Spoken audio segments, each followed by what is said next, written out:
Okay, we're on air now. This is Nigel and Professor Nigel Gray, and it is now Friday, the 4th of October, at least in New Zealand, 11:08 p.m., shortly to be Saturday. And I have Professor Rick Duarte here, and I am going to turn the show over to him, and we will get started. Okay, very good. Thank you, Kiwi. Much appreciated. So tonight's show, just like the caption said on the video, climate change, Greta Thunberg, and the New World Order's New Green Deal agenda. So what is that all about? Well, before we get into the full-blown aspects of what that's all about, let me give you a little background here. Climate change has been going on for literally billions of years here on planet Earth.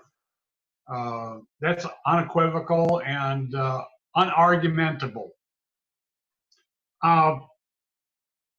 Perhaps the best place to start is, let's say we start with climate change as an example. Many people think that climate is affected more or less by Mother Nature, with the wind, the rain, the snow, the heat, and everything else. Well, by and large, that's true. But there's other factors that go into climate change as well too, which are beyond a lot of people's understanding of climate. And some of those I've posted. Actually, I've sent to you, Nigel, that you posted since I've been, banned from Facebook for about 30 days now. I got another 4 days to go, by the way. So I'll be back. Yeah. I'll be back online on Monday, 7:30 my time. By the grace of Facebook, Nabre Pate Filio Sancto, which means in the name of the Father, Son, and Holy Spirit. Okay.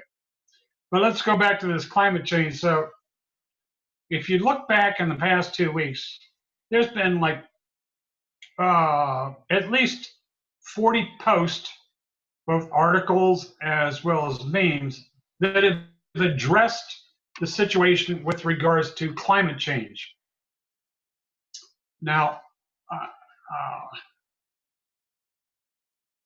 at the time I was getting those posted, I didn't realize that we would actually come to the point of having to do a video on it.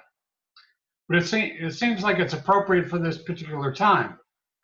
And the reason I say that is because in addition to those articles and the memes that I posted, I took a look over on YouTube, and nobody is addressing exactly what we're addressing tonight, which is climate change, Greta Thunberg, and the New World Order, and the Green Agenda, which is very interesting. Very interesting. I thought that would be a giveaway, and we'd be the last kid on the block to run the race on this. Well, when this gets uploaded, we're going to be the first kid on the block, because this is a big deal right now, okay? And the powers that be, the merchants of chaos, if you will, and the media, along with the media, which they own, are pushing this deal, okay? And that's why it's come to the forefront of the news. Now, to regress back to what I said earlier, there's a lot of other things that are involved in the climate that a lot of people are not aware of, okay?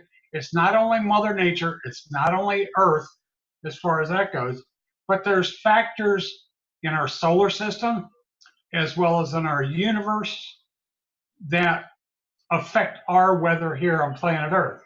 And I'm not going to cover all the articles, but I'll just sort of give you a cursory review of what affects our weather. Now, you know this as well as I do, Kiwi. We deal with solar minimums and solar maximums, okay? Yep. When that happens, of course, that has an influence on the weather on the Earth, whether we get more heat or less heat, okay? right now, currently, a solar minimum is in progress. So we have less heat. So we'll go through a little cooling period here. That may be a matter of months, or it might be a matter of a couple of years. There's usually no extended period of time, and unless there's some extraneous uh, circumstances that change that. Okay. Can I mention something briefly on that? Yeah. Go ahead.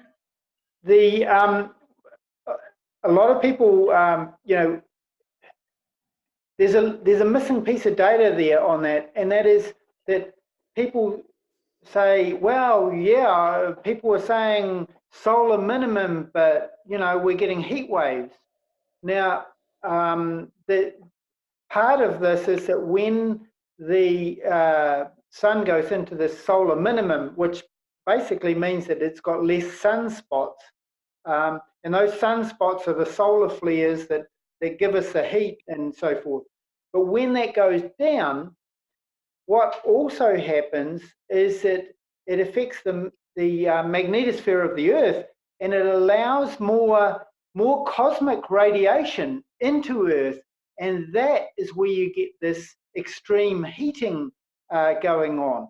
And so although the sun is cooling off and it is going to affect us, we get these extremes happening at the same time.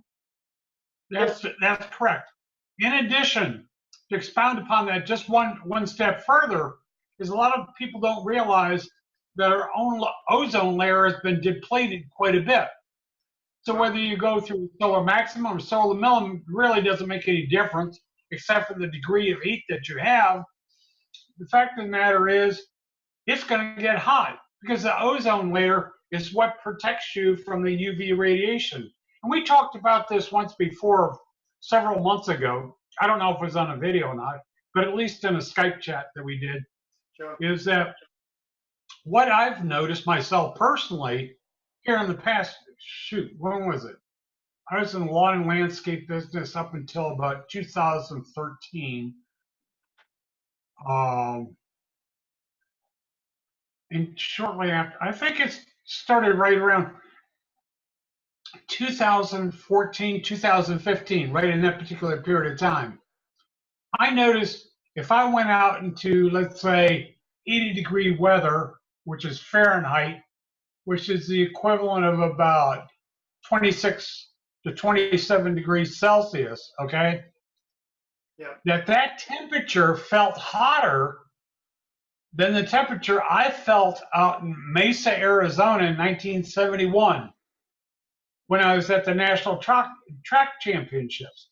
It was searing, is what it was. It literally felt like your skin was being scorched. And that same thing is going on today. Yeah. When I was a teen,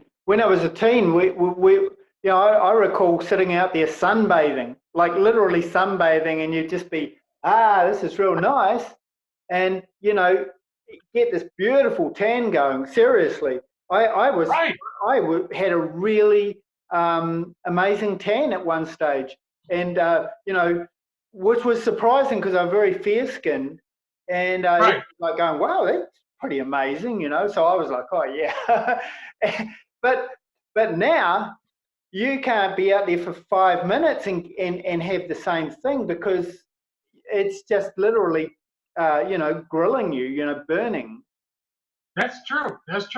And it's like I was saying, I'll give you a little more details. 1971 in college, I went to the National Track Championships out in Mesa, Arizona, which is just a suburb of Phoenix, Arizona, one of the hottest places on earth all year round.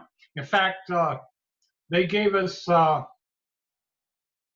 city gave us a number of memorabilia that we took back. And one of them was a little placard, wallet-sized placard that you would put in your wallet. And it says they guaranteed you 360 days of sunshine out of 365. Well, it's true.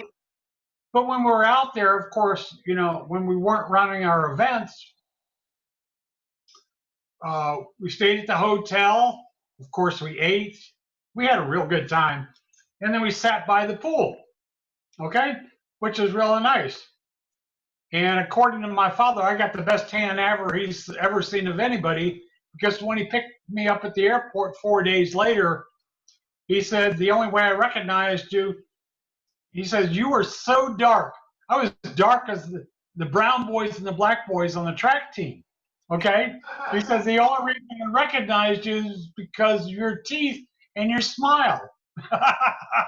That's how dark I was. And you know how much time I actually spent out there sunbathing? No more than 2 hours. Wow. And that was 115 degrees heat. And you know what? It felt comfortable. There was no that humidity. But at the same time, you know, if you take a look doing 115 degrees out in Mesa, Arizona today, you might as well be. You just can't do it for 2 hours. You can't. You'd be lucky if you'd be able to survive 5 minutes. So because what we're talking about is radiation burns. Oh yeah, absolutely, absolutely. Yeah. You know, I'd be fried. I wouldn't even think about going outside. You know, when I have to go out, when I go outside now, and I know well, I can see it's going to be a sunny day, and the temperatures are going to be high. I go out either early morning or early evening. I do not go on out during the day, because as soon as I walk outside, whether I wear dark clothing or light clothing, I still get burned. I can feel myself cooking, you know? The hell with that. But let's move on. I don't want to get into that. So that deals with the solar minimum, solar maximum. Let's see.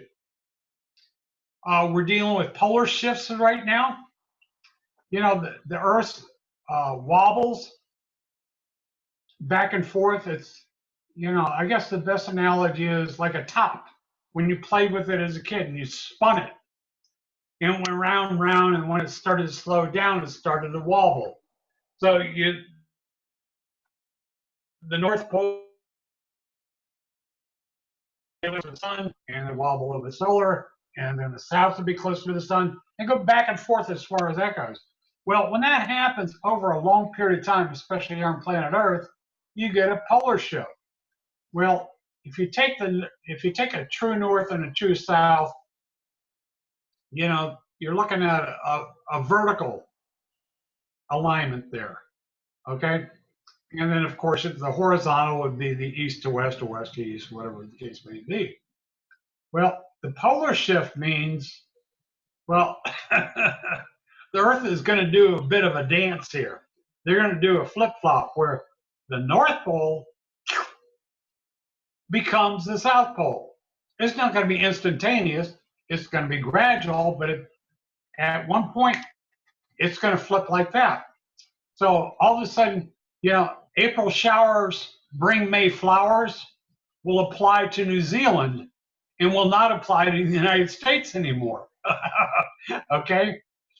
You'll have Christmas in New Zealand with snow. In the United States, Christmas will be will be summer.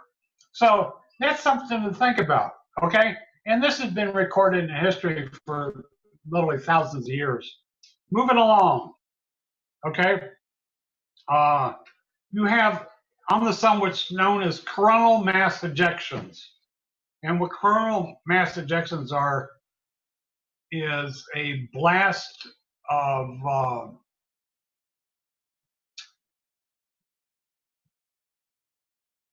what's the best way to describe this so an ordinary person? A blast of heat from the sun. It's plasma is what it is that shoots out into space. Okay? So with these mass coronal ejections, you know, they can affect the climate on Earth as well too, which is what we're talking about. What other factors are affecting the climate on Earth? That's one of them. You know, those ejections, well, as you alluded to earlier, they affect the magnetosphere, okay? They affect the magnetosphere, the ozone layer, et cetera, et cetera, et cetera. You also have interstellar weather, okay? These are things that are going on,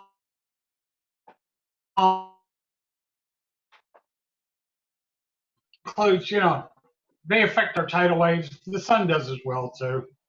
But there's things going out on the interstellar rays in the universe and beyond that affect our weather as well too. So now all of a sudden we're off this little dome known as planet Earth. Now all of a sudden it's become expansive, and those things that are going on in the universe are affecting our little world over here called planet Earth. So climate change is just not only what we see in this little capsule of Earth, there's other factors that come into play here. Now, a lot of people are not aware of those other factors. There's many more that I can get into. They're not aware that there's more things going on than what they can perceive. Which leads us into Greta Thunberg and where she fits into this whole situation here. Now, a brief overview. Greta Thunberg is basically a mouthpiece or a puppet for the powers that be. And when we talk about the powers that be, these are the money makers. These are the billionaires and trillionaires of planet Earth. There is an agenda out there, okay? Her parents support it and are behind her.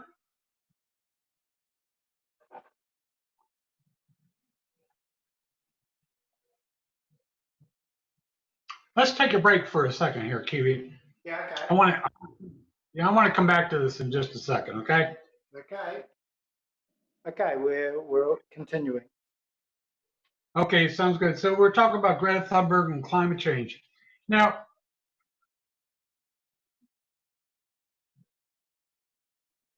what Greta is doing is bringing to light to the population of planet Earth is the reason we have the climate change that we do has to do basically with industrial pollution, which is true.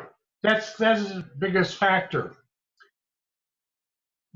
And industrial pollution has to do with the use of fossil fuels.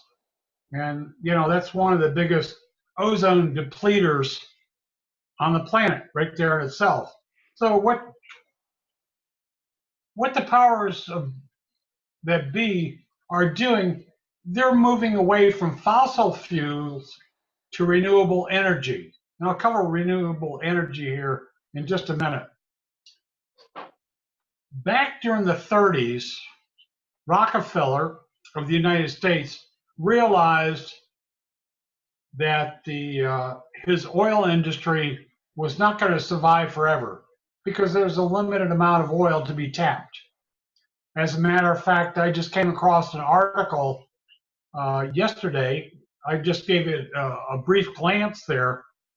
This is on Zero Hedge, is the number of new oil discoveries here on planet Earth has dropped by 70% over the past 3 years. So, there's only so much oil to go around as far as that goes. So, Rockefeller realized he was not going to be a billionaire and he was not going to have the power that he had if he continued going down that line of oil. Okay? It'd be finite. It would drop off, and that's the end of his empire. So he said, okay, now what we need is, when that goes away, what are we going to supplant that with? Well, that's called renewable energy. That way, he can guarantee that he can control the wind, he can control the rain, he can control the tides, and he can control the geothermal, heat. And by doing so, he can parlay that into making a profit for charging the population for his endeavors, okay? And he can make a profit ad infinitum, through infinity and beyond, if you will, okay? And that's what this whole evolution is about, is moving away from fossil fuels to renewable energy, okay? Now, in that regards, that's not all that bad. I think that's a very good idea. That way we don't pollute the planet, we don't destroy the ozone layer. Very good thing. And what basically, Greta Thunberg is doing is just broadcasting that information, which is a good thing.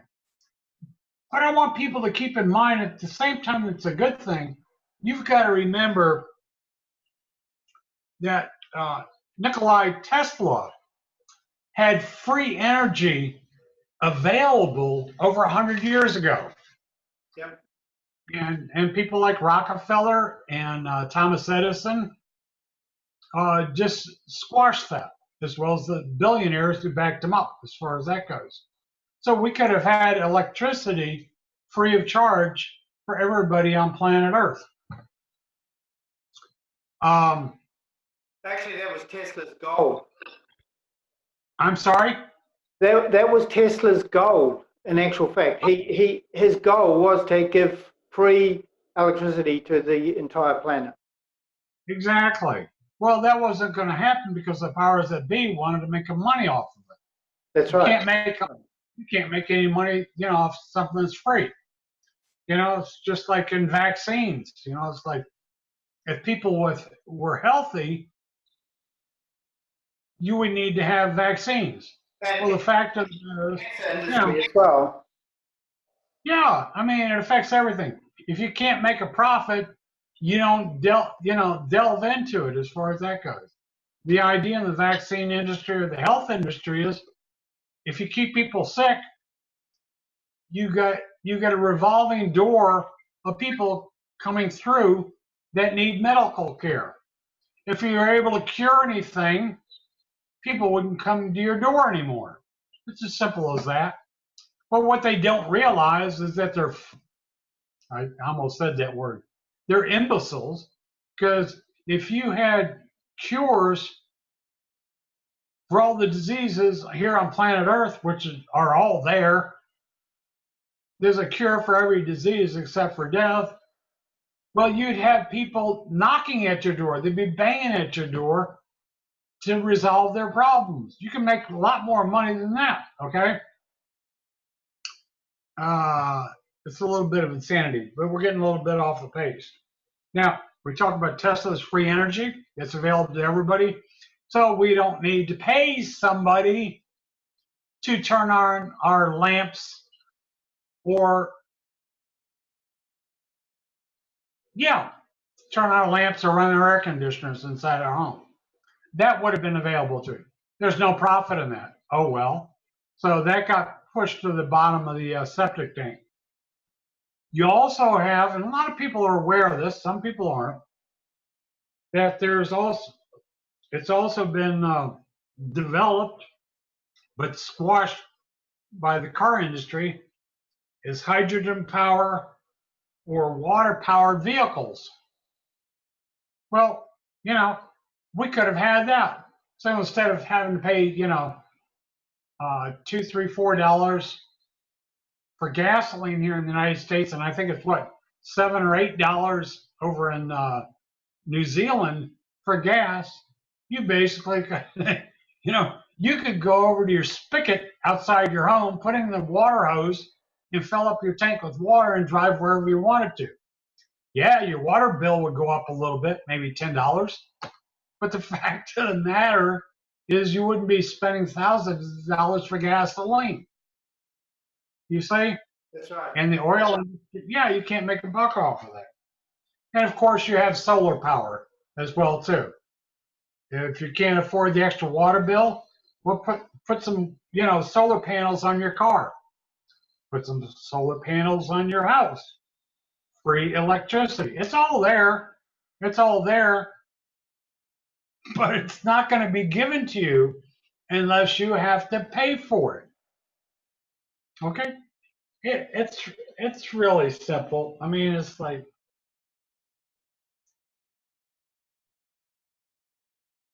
I actually don't know where, I had 3 pages of show notes here, and I feel like I feel like I'm being redundant at this particular point. I really do. Probably more to myself than I am anybody else. The best thing to do is go back to, uh, Weather Wars International on Facebook and Global Weather Warfare News on MeWe, and check out those articles, check out those memes, educate yourself a little bit more, and find out what's going on, what's really going on that the media is not telling you. And they're not telling you a lot. Anyway, I think I'm probably more frustrated than anything else. Yeah, well, so you've got some more points to cover, though, haven't you? Yeah, but I think I'm being redundant at this point, to be honest with you, Kiwi. Would you like to bring up some of those? Well, one thing I would like you to explain is the green bond. The Green New Deal? Yeah. Okay. I covered that in an article which was posted earlier today by you. It's an article I wrote. Is what is the Green New Deal? Well, first of all, let's start with the New Deal. The New Deal was fostered by Franklin Delano Roosevelt, FDR, back in the 30s. In order to bring the United States out of the Depression, his idea was the New Deal was to get people back to work where they're able to survive and make some money. And this had to do with government projects like building roads and building dams and that sort of thing, which is a good idea. It actually put people back to work, and we gradually started coming out of the Depression. But it wasn't until World War II that we actually came out of the Depression. And that's because so much money was being thrown at, a world war. Okay. And then, of course, the nation flourished and prospered thereafter. Now, the green that precedes the New Deal is just going with renewable energy resources. To reiterate, the sun,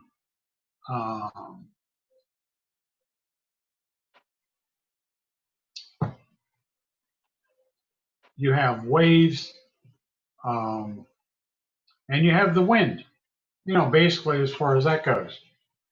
So that pretty much covers it. I don't know how to simplify it. Yeah, solar is a tricky one because with the amount of chemtrails or solar, what do they call it? Solar radiation management that is being done in the atmosphere, we're getting clouds that are covered in skies that are being covered in cloud and metals and so forth that are actually blocking the sun. Right. Exactly. And that's going to be a big problem for solar panels and so forth, for being able to run solar energy properly. So that's one thing I see as a problem. And of course, any form of energy, there's always going to be some sort of problem with it. I mean, the other side of that is that with batteries, you need to have lithium, and lithium is a limited thing. So the price of that's going to go up, and there's going to be more slave labor to dig it up and so forth. And so, and these are all problems that you solve one problem and there's another problem come up, and somebody is out there to get rich on it, as usual. Exactly. Now, the other thing I wanted to bring up was that here in New Zealand, over the last week, we have had an incredible amount of electromagnetic frequencies played over the country, beamed over the country,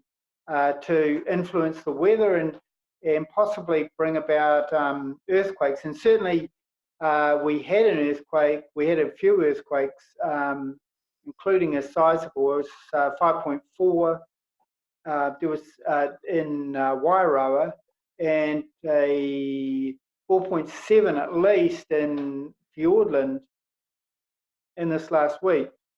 Now, the other interesting thing on that was that coincident with all of this electromagnetic frequency, there were a whole lot of so-called accidents that were inexplicable by any other sort of thing. They were just simply accidents. There were road fatalities. There was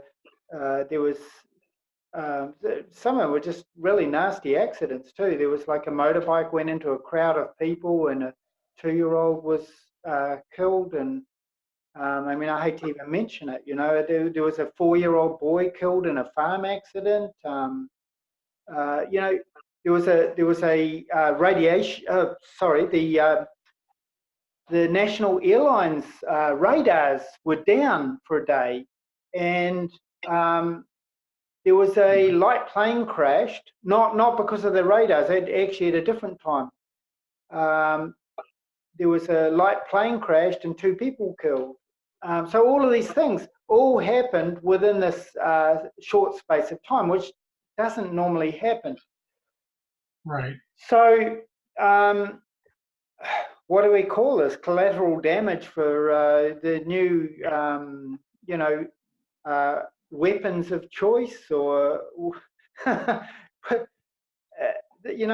we're entering interesting times, and I believe that we're going to actually see more of this before we see less. And I've put out a couple of videos in the last week, and my contention is that we could easily be up for a sizable earthquake in the next 2 weeks. Right. But I'd be happily wrong on that one. But certainly there's on Weather Wars International, you've posted a lot of posts on the use of weather as a weapon, and electromagnetic frequencies as a weapon in directed energy weapons. And so when we're talking about climate change, that's got to be a big one on the list as well. Exactly. Good. Well said. Yeah, well, have we sort of kind of wrapped this up, or is there something kind of more you wanted to say on it? I just want to reiterate, if people really want to know what's going on here on planet Earth, go back, check out the websites, the posts over the past couple of weeks, read the articles, read the memes, put a little information inside, get a little education to find out what's really going on this planet. Because from my viewpoint, there is no other website on the web you can go to where you will get the kind of information that we give you. I could care less whether you like it or not. The fact of the matter is, it's the truth. Okay?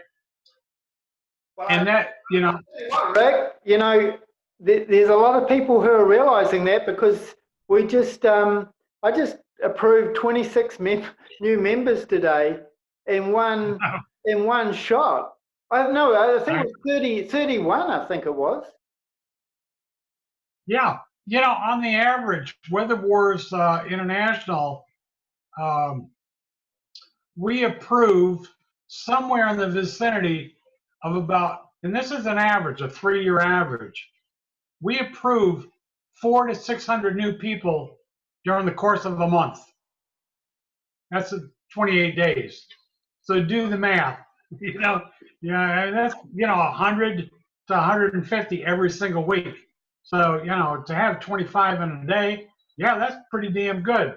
So the word's getting out there, and the more times that these items are shared, the more people that will get in, the more people will be aware.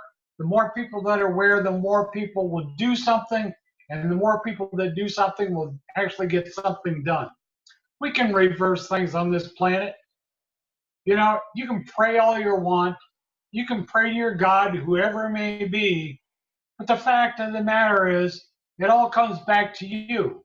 What are you doing to making this world a better place in which to live? So take the responsibility yourself.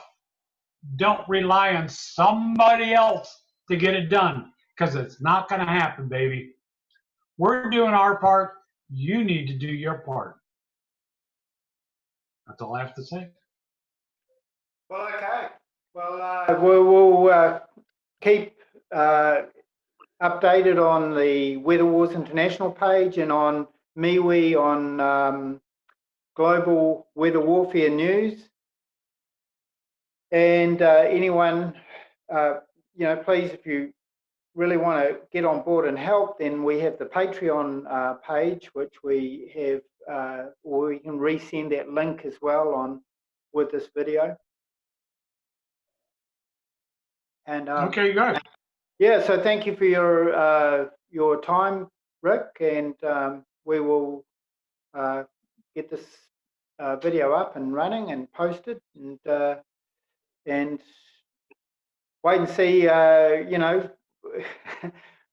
the results and what's going to happen in the next week or two. Exactly. Okay, thank you, Kiwi. Have a good evening. Okay. Good night. Good night.